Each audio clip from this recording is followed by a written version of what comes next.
Mucha atención, futuro sanmarquino.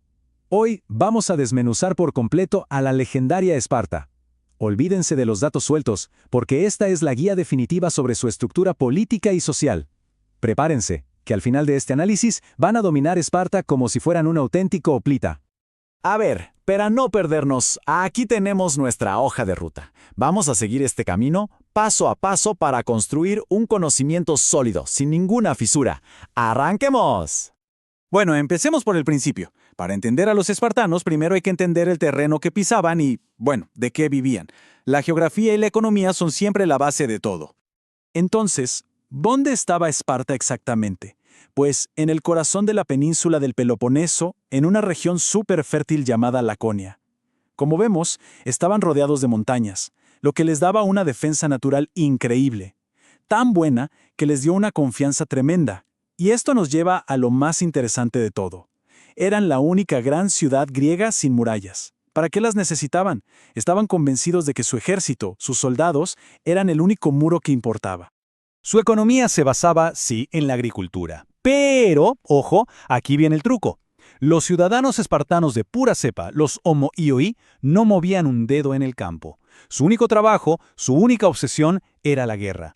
Entonces, ¿quién hacía el resto? Pues fácil. El comercio lo delegaron a los periecos y todo el trabajo pesado, la mano de obra, recaía en los ilotas. O sea, una delegación de tareas perfecta para mantener aceitada la máquina de guerra. Y esto nos lleva directamente a cómo se organizaba esta sociedad tan particular. Hablemos de su pirámide social, que era súper rígida. Era literalmente la columna vertebral que sostenía todo su poderío militar. La sociedad espartana era un sistema de 3 niveles, muy simple, pero a la vez muy estricto. En la cima de todo estaban los homoioi, que se llamaban a sí mismos los iguales. Ellos eran la élite guerrera, los únicos con derechos políticos. Debajo de ellos, los periecos, que significa los que viven alrededor. Eran hombres libres, pero sin voz ni voto en la política. Se dedicaban al comercio. Y en la base de todo, sosteniendo el sistema, estaban los ilotas. Y cuidado aquí, no eran esclavos de una persona, sino propiedad del Estado espartano. Y esta cita, la verdad, lo resume todo a la perfección.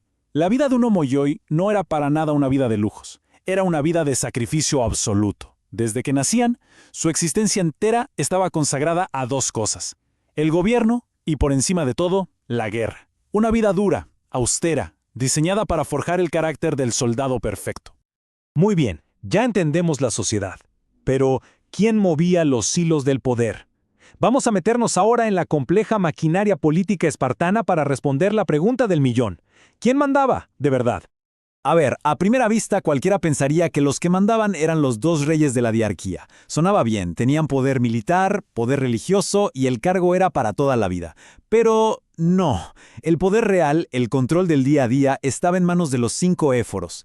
Estos magistrados eran los verdaderos jefes. Vigilaban a los reyes, controlaban a los funcionarios, administraban la justicia, todo. En resumen, los reyes reinaban, pero los éforos gobernaban. Y el proceso para crear una ley lo deja clarísimo. El flujo era así. Primero, la gerusia, el Consejo de Ancianos, proponía una ley.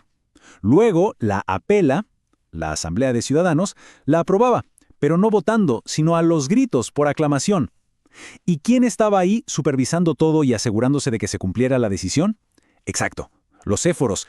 Ellos eran el motor final que ejecutaba todo.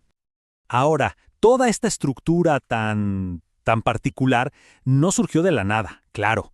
Tuvo un arquitecto, una figura casi mítica, un hombre llamado Licurgo. Vamos a ver cómo este personaje transformó a Esparta para siempre. La clave para entender por qué Esparta se volvió así está aquí. Antes del 640 a.C., eran una ciudad más del montón.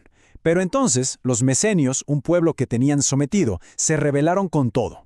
Esta rebelión casi los destruye y les enseñó una lección brutal. O se convertían en una máquina de guerra implacable o simplemente iban a desaparecer. La respuesta a esa crisis existencial fue Licurgo y sus reformas radicales. Y aquí tenemos el término crucial, la retra. Miren, la retra no era solo un código de leyes, era el sistema operativo de Esparta. Fue el programa que diseñó Licurgo para reestructurar cada aspecto de la vida espartana desde el nacimiento hasta la muerte, con un solo y único objetivo en mente: la creación del soldado definitivo. Y si alguien necesita una prueba de la dureza de este sistema, que piense en este número. 7. A los 7 años, a un niño espartano lo arrancaban de su familia para empezar la agoge, un entrenamiento brutal diseñado para aniquilar su individualidad y convertirlo en una pieza más, perfectamente engranada, de la falange espartana. Muy bien, ya hemos cubierto todo el panorama. Ahora vamos a la parte más importante, la que hay que grabarse a fuego en la memoria. Estos son los hacks, los datos esenciales que sí o sí hay que saberse. Vamos a repasar lo esencial. Punto 1. La sociedad de 3 niveles es innegociable. Homoioi, periecos e ilotas. Punto 2. El poder real no lo tenían los reyes, sino los 5 éforos. Y punto 3. El porqué de todo esto. La causa de su militarismo fue la gran rebelión de Mesenia, que provocó las reformas de Licurgo. Con estos 3 puntos, créanme, ya tienen el 80% del tema en el bolsillo. Y para terminar, les dejo una pregunta para pensar.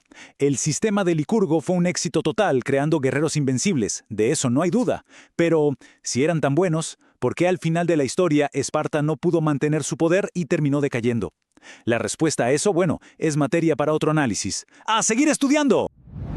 Mentora Academias, tu futuro empieza aquí.